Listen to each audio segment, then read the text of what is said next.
یکی برام نوشته بود من آرزومه تو خونه کیک تولد درست کنم، ولی وقتی به ریخت و پاش و وسایل و زحمتاش فکر میکنم ترجیح میدم برم قنادی سر کوچه یه مدل آماده‌شو بگیرم.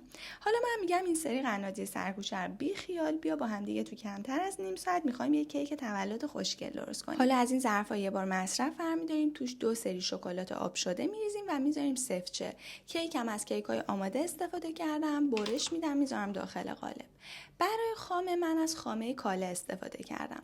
خامه‌های کاله همیشه کیفیت عالی دارن. این مدل ترکاری که من استفاده میکنم علاوه بر فرمدهی عالیش طعم خیلی خوبی داره بچه‌ها.